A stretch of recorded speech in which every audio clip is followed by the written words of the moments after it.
Il n'est pas trop tard pour devenir ce que vous aurez dû être. À chaque fois que vous vous souvenez de votre rêve, vous enlevez un peu de terre qui avait été déversée dessus pendant votre découragement. En quelque sorte, vous déterrez votre rêve pour l'amener à la réalité. Bonjour, le Mirador, le décodeur de mentalité. Une fois de plus, je salue la divinité qui habite en chacun de vous dans la matière visible. Et je dis comme ça à tout un chacun, soyez les bienvenus encore sur ma chaîne. Alors le thème aujourd'hui que j'aimerais aborder avec toi est intitulé simplement « Souviens-toi des raisons qui t'ont poussé à commencer ce rêve ». Souviens-toi les raisons qui t'ont poussé à te battre dans la vie.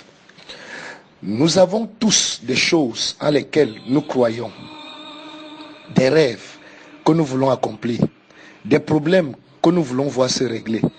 Peut-être même c'est de voir notre famille se réconcilier un jour. Peut-être c'est de perdre un poids qui nous dérange. Peut-être c'est de se débarrasser d'une habitude, d'une addiction. Ou encore surtout c'est de démarrer notre propre business. Mais parfois il semble que mois après mois, même année après année, nous ne voyons rien changer. Il est donc facile pour nous de se décourager et de penser « ça n'ira pas mieux, j'accepte mon sort. De toute façon, c'est toujours ce qui m'arrive. » Non du tout. Nous passons tous par des déceptions. Nous passons tous par des revers. Nous passons tous par des pertes.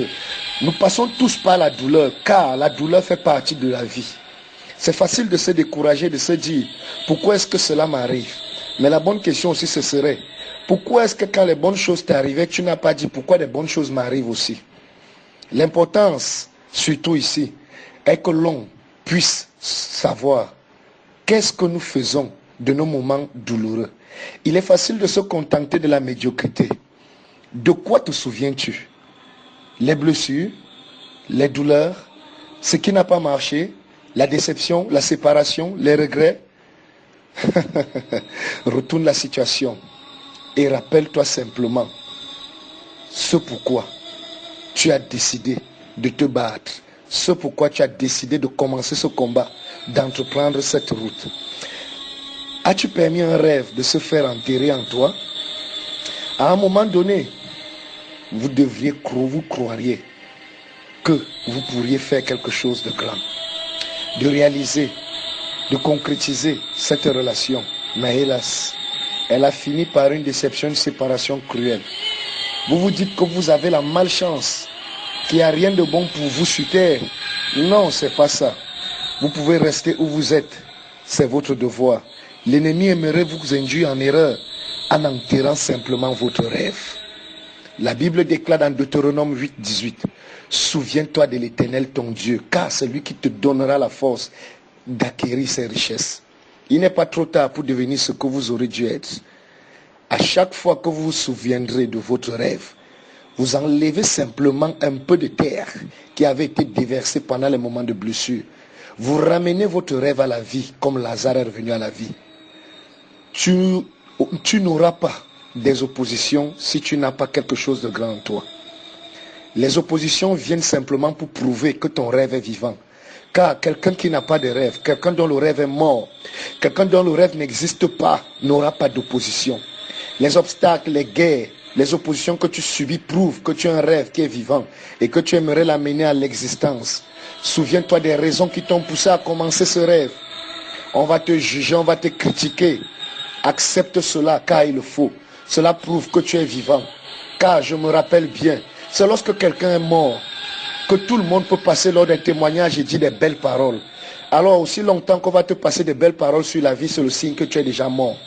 Mais à tous ceux-là qui sont encore vivants, ne t'attends pas des belles paroles, ne t'attends pas des paroles d'encouragement, ne t'attends pas des éloges, mais attends-toi simplement des critiques. Attends-toi des jugements, attends-toi des attaques, attends-toi à des choses contraires. Mais aujourd'hui, j'invite quelqu'un à se ressaisir. J'invite quelqu'un à repenser à tout ce qui l'a amené à se battre. J'amène quelqu'un à revoir les raisons qui l'ont amené à se battre. Peut-être sur le chemin de la marche, tu t'es détourné, regardé. Peut-être tu as eu des échecs. N'essaye jamais d'arrêter et n'arrête jamais d'essayer. Continue de te battre. Car devant toi se cache le succès. Car devant toi se cache quoi? La gloire. Car devant toi se cache quoi? l'élévation. Car devant toi se cache quoi? La réalisation. Souviens-toi des raisons pour lesquelles tu as lancé ce diplôme. Souviens-toi des raisons pour lesquelles tu as entrepris cette relation. Souviens-toi des raisons pour lesquelles tu as voulu un enfant. Souviens-toi des raisons pour lesquelles tu as voulu voyager. Souviens-toi des raisons pour lesquelles tu as voulu réaliser ce pourquoi tu es là aujourd'hui. Alors tu n'as pas le droit d'abandonner. Tu n'as pas le droit d'abdiquer. La force est en toi. Laisse les critiques te rappeler que tu es vivant. Et laisse ta mort apporter des bons témoignages. Oui, car tout bon flatteur vit aux dépens de celui qui l'écoute. Mais toi, justement, tu as décidé de te battre. Et c'est le pourquoi aujourd'hui, tu es critiqué. Souviens-toi des raisons pour lesquelles tu as décidé de te battre. Et réalise ton rêve. Fonce et accomplis-le simplement. Alors, je tiens à rappeler à quelqu'un aujourd'hui que le soleil s'est levé. Il se lève avec des bonnes nouvelles. Tiens bon, n'abandonne pas, ne te décourage pas. Le bon Dieu avec toi, il te fortifie. Alors aujourd'hui, prends la résolution simplement de te souvenir de ce pourquoi tu as décidé de te battre. Souviens-toi de l'Éternel, ton Dieu. Alors, shalom à toi, bonne journée. Je suis le Mirador, le décodeur des mentalités. Tu peux me suivre en follower sur YouTube, le décodeur des mentalités. Inch'Allah, God bless you.